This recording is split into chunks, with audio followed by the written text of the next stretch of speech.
couple of things I want to address right off the bat. The community garden application packets for the raised bids are available downstairs.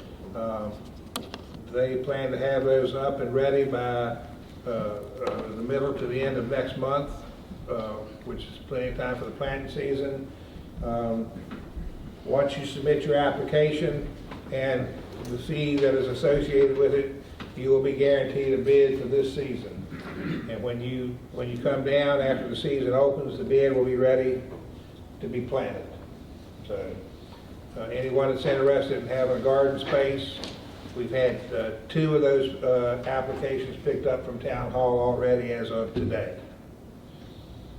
1 yesterday. So how many spaces total are there going to be?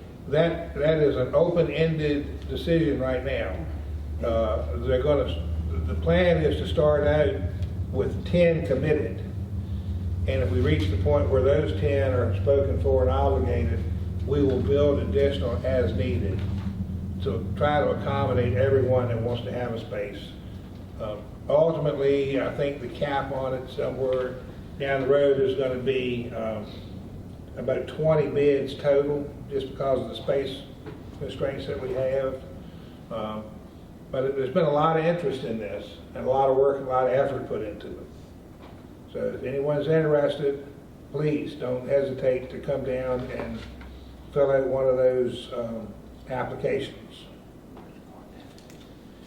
The community gathering that we have every month is Thursday night at the underground of the theater. This year, this month, the guests will be David Hill and Maria Saxon from Hill Studios. They're coming to give a talk on what exactly they see their involvement in the future of Clifton Forge and the vision that they've talked about and are working on for the future development and improvement of Clifton Forge. I think it would be a great opportunity for anyone who has questions about what their role is going to be, what their level of involvement is going to be, to come out and ask those questions directly to them. And of course, I'll be there, and some of council will be there to help answer those questions in addition. They're looking forward to it. We're looking forward to them being there. I think it would be a great information time for everybody. We've had phone calls about the guardrail that was damaged at Keswick and Roxbury. That contract was issued today for that to be repaired. I don't know what the contractor's time frame for that work is, but that is in the mix to be fixed. Another item that we've gotten a lot of phone calls on is the Family Dollar Tree store behind us at Town Hall. Why is it closed? It is closed for plumbing issues inside the store. Have absolutely no bearing on the town. Town's been over, our public works department's been over, met with the folks in the store, offered our assistance if there were anything on the town's side of the right-of-way or line. All of our stuff is clear and open, so it is very clearly a water or a sewer issue inside of the building. And I have absolutely no projected date of reopening for that store. So, but just so everybody knows, we did reach out to see if we had missed a phone call or notification from them, and we had not. So, it's been a while since we talked about our recycling program, and I wanted to kind of give everybody an update on that. We have the compactor located behind the office at Public Works. It is used a lot. They have to pack it 3 or 4 times a day. Somebody has to come in on weekends. I even came in myself a week or so ago and ran it to accommodate folks being able to put recycling in it. So it is well received. The big thing that I want to share with you tonight, though, is before, when we were using the gable top trailers at Matthews Park, we were paying RDS of Virginia right at $1,000 a ton for recycled material that they hauled out of Clifton Forge. I have our current bill for recycled material hauled from Clifton Forge. It was 4¼ tons, $550 for 4¼ tons, comes down to $129.42 per ton. So basically about a tenth of what we were paying before for recycling. That's tremendous savings to the town, and still being able to continue to offer recycling services to the citizens. So I think that was a positive move to do that. Now, the lengthy part of the discussion tonight is Columbia Gas. Everybody needs and deserves an update on what's going on with Columbia Gas. And I had sent this information out to Town Council a couple days ago. We met last Thursday with representatives from Columbia Gas, discussed our concern about the fact that the town was not notified that they were coming to do any work in the town. They did confirm that they did not notify the town about the project, nor how much impact it would have on our streets or inconvenience to our residents. They owned that. In fact, their direct quote is, "Our notification process is garbage." Their quote.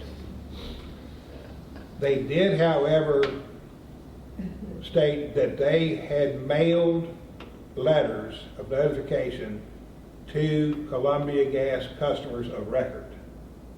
So if you were a Columbia Gas customer, you should have gotten a letter.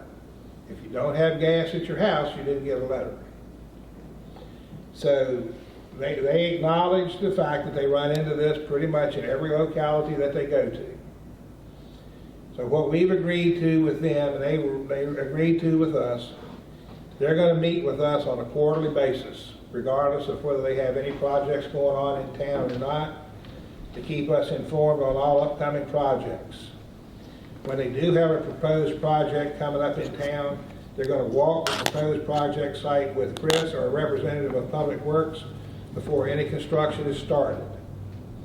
In addition, they will provide a media release for us to put out to our media sources, both social media and printed papers,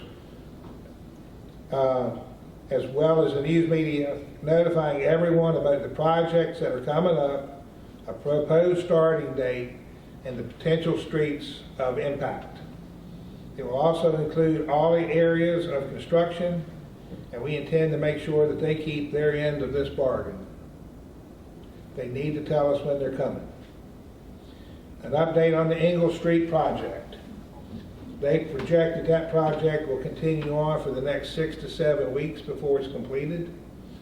They have completely installed all of the new gas main that they're going to replace. They're now coming back and replacing 55 service lines. Once they have those lines in place, they have to remove 55 old service lines. So they're anticipating 6 to 7 weeks, depending upon how weather treats them.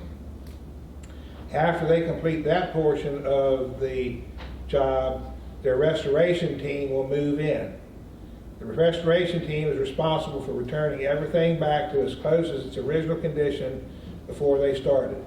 That includes paving, curbing, yards, alleys, gutters, anything else that was damaged, and driveways are included in that. They know what we expect from them in the way of paving repairs.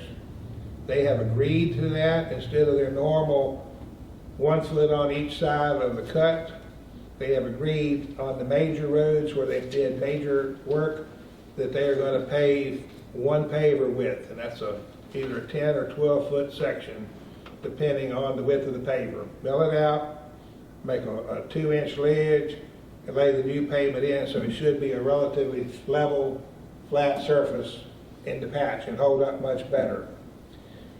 The restoration team does work projects, oldest project to the newest project. There are 2 projects before us that they have to get to. So I'm anticipating the restoration team won't arrive at Clifton Forge until sometime mid-summer. They can't start restoration until the asphalt plants open back up and they can get asphalt for paving.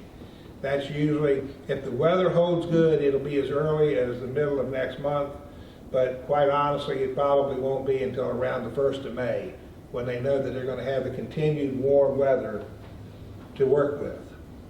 They do have another project coming up in Clifton Forge. It's a project that is centered around the Vulcan Street area.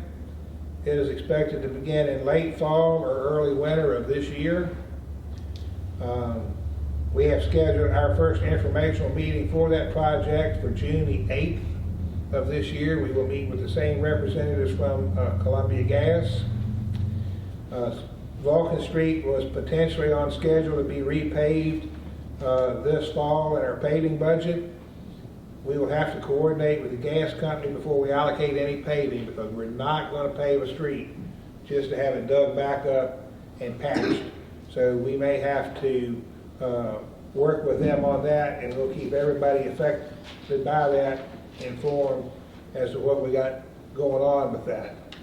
Now, the other thing that I received today is something that Jared and I have been looking for a while, and it is a franchise granting to Commonwealth Gas, which is now Columbia Gas, a Virginia corporation, which is called the grantee, its successors and assigns a franchise to use the streets, alleys, and other public ways of the city of Clifton Forge for the purposes of laying, constructing, extending, repairing, replacing, renewing, and maintaining along and under the same pipes and such other facilities as may be necessary or desirable for the maintenance, distribution, and transmission of natural gas within and through the city of Clifton Forge, Virginia.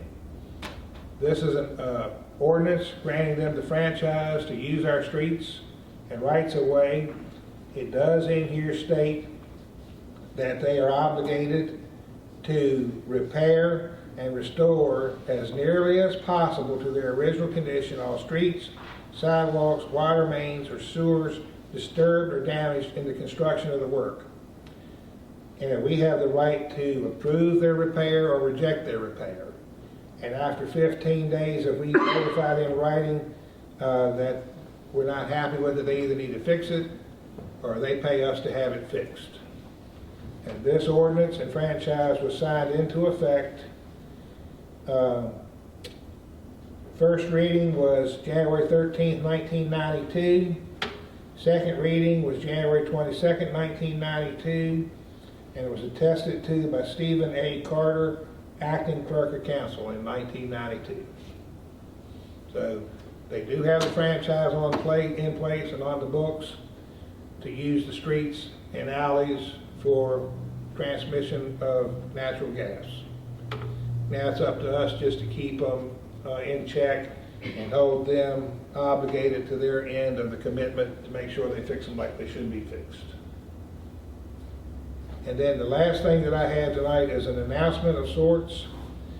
The town of Clifton Forge and I and Alan Dressler, city manager of Covington, have partnered up and submitted a regional request for congressional directed spending. This is relegated through Senator Kane and Senator Warner's office. There's a multitude of different items that you can apply for, different pots of money that you can apply for. The reason that we partnered up and did it together is because one of the things that they are pushing focus on is regionalization and communities working together, especially small towns and small cities. And what we have asked them for through the congressional directed spending allotment is $1 million for each locality, and that money will be expressly earmarked for downtown revitalization, procurement of buildings, removal of blighted buildings, renovation of upstairs living space in some of the older buildings, and in general, just to overall improve the appearance and appeal of the town for everyone. I don't know when we will hear from this request. I should know more about that later next week. As soon as I have a date that we'll know, I'll let everybody on council know, and hopefully by this time next month, we will have something positive to report on this request. Mr. Mayor, that's all I have for my report tonight. I'll be happy to entertain any questions from council. You say that was signed in 1992 from, so it's still good? Yes, there is no expiration date listed on it. I guarantee we will keep their feet too far on, so these roads are fixed back. Well, ultimately, on that point, you guys would have the authority to revoke the ordinance granting that franchise and either give them a new one or not. But I think, I haven't seen it, but it sounds like this is what we needed. You know, that sort of being able to force them to repair basically to our standard, I think is ultimately the issue. And I apologize for not getting it to you, but I printed it at like 6:15, so. Yes, no problem. And that superseded the one from the 60s? Yeah. Well,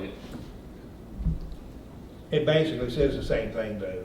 Okay. Yeah, it's a mirror that they have to put it back as close as possible to the condition it was when they started.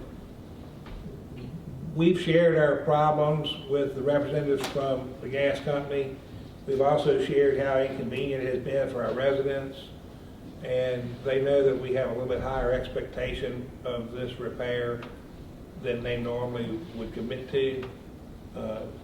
But they have given us their word that they're going to live up to what we've asked them to do. We already have information on our next project anyway, don't we? On Where Morgan they're- Street. And we'll know more after our June 8th meeting on that, as far as starting dates, estimated time frame for completion, and whatever. But it's going to run us up into potentially the same problem we have right now. If they start that project late fall, it's going to be after the first of the year, the dead of winter, before they complete the initial phase of that, which then is going to put us until the asphalt plants open back up next spring to get a finished coat of asphalt on that.